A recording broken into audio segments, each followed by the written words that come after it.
let's say I have a balloon, and in that balloon I have a bunch of particles bouncing around. So they're gas particles, so they're floating freely, and they each have some velocity, some kinetic energy.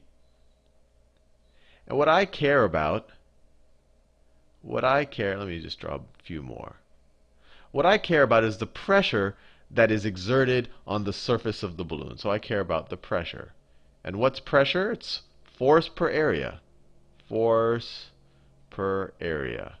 So the area here is, you can think of it as the inside surface of the balloon. And what's going to apply force to that? Well, at any given moment, I only drew, 6 particles here, but in a real balloon you would have, gazillions of particles. We could talk about how large, but more particles than you can really probably imagine. But at any given moment, some of those particles are bouncing off the wall of the container. That particle's bouncing there, this particle's bouncing there, this guy's bouncing like that. And when they bounce, they apply a force to the container, an outward force. That's what keeps the balloon blown up. So let's think about what the pressure is going to be dependent on. So first of all, the pressure, the faster these particles move, the higher the pressure, right? Faster particles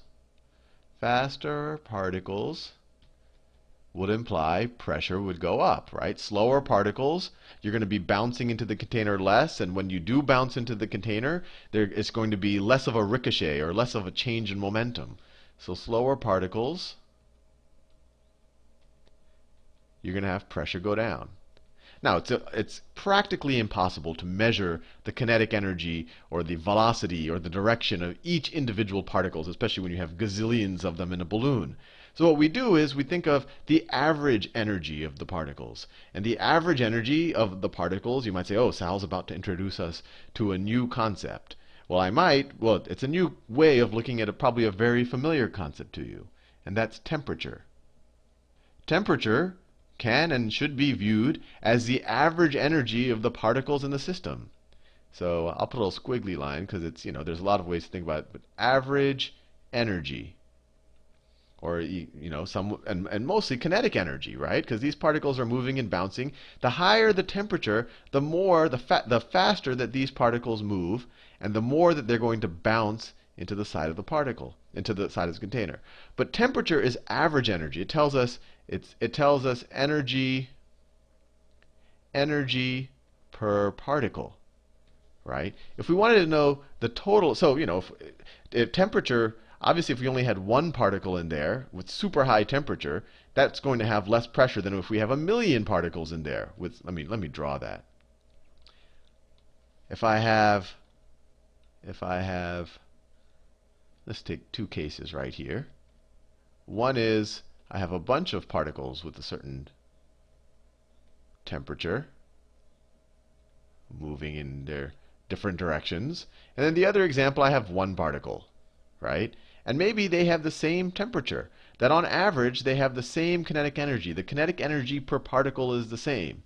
Clearly, this one is going to be applying more pressure to its container, because at any given moment, more of these particles are going to be bouncing off the side than in this example. This guy's going to bounce, bam, then going to go and move and bounce, bam. So he's going to be applying less pressure, even though his temperature might be the same, because temperature is kinetic energy, or you can view it as kinetic energy per particle, or it's a way of looking at kinetic energy per particle. So if we wanted to look at the total energy in the system, we would want to multiply the temperature. We'd want to multiply the temperature times the number of particles. And just since we're dealing on the molecular scale, the number of particles can often be represented as moles. Remember, moles is just a number of particles. So we're saying that pressure is, well, I'll say it's proportional. So it's equal to, let's say, some constant. Let's call that R. Times, because we got to make all the units work out in the end. I mean, temperature's in Kelvin, but we eventually want to get back to joules. So let's just say it's equal to some constant, or it's proportional to temperature times the number of particles. And we could do that a bunch of ways, but let's think of that in moles. But if I say there are 5 mole particles there, that's 5 times 6 times 10 to the 23 particles. So this is the number of particles. Number of particles. This is the temperature. And this is just some constant. Constant. Right there.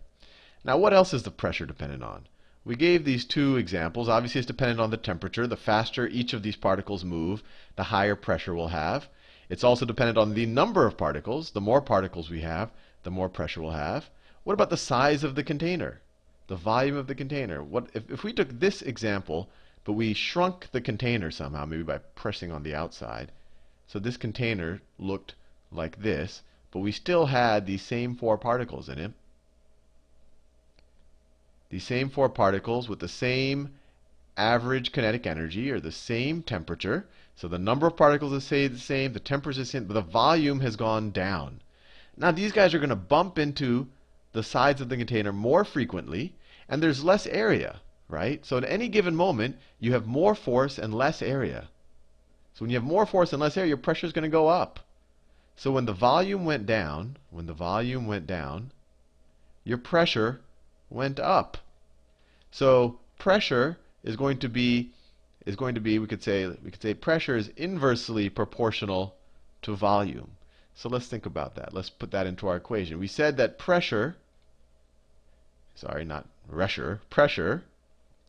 is proportional, and I'm just saying some proportionality constant, let's call that R, to the number of particles times the temperature. This gives us the total energy, and it's inversely proportional to the volume.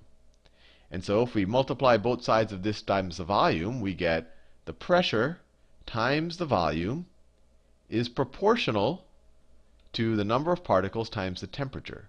And then, so PV is equal to RNT.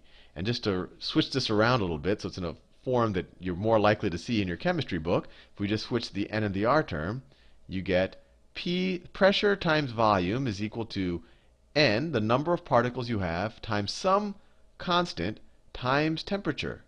And this right here is the ideal gas equation. Ideal gas equation. And hopefully it makes some sense to you. Ideal gas, not gas equation. And they say ideal gas. It's based on this little mental exercise I did to come up with this. I made some implicit assumptions when I did this. One is I essentially assumed that we're dealing with an ideal gas. And so you say, Sal, what is an ideal gas? Well, an ideal gas is one where the molecules, they're not too concerned with each other. They're just concerned with their own kinetic energy and bouncing off of the wall. So they don't attract or repel each other.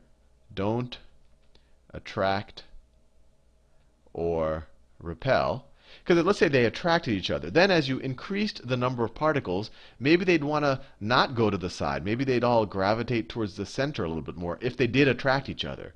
And if they did that, they would bounce into the walls less, and the pressure would be a little bit lower. So we're assuming that they don't attract or repel each other.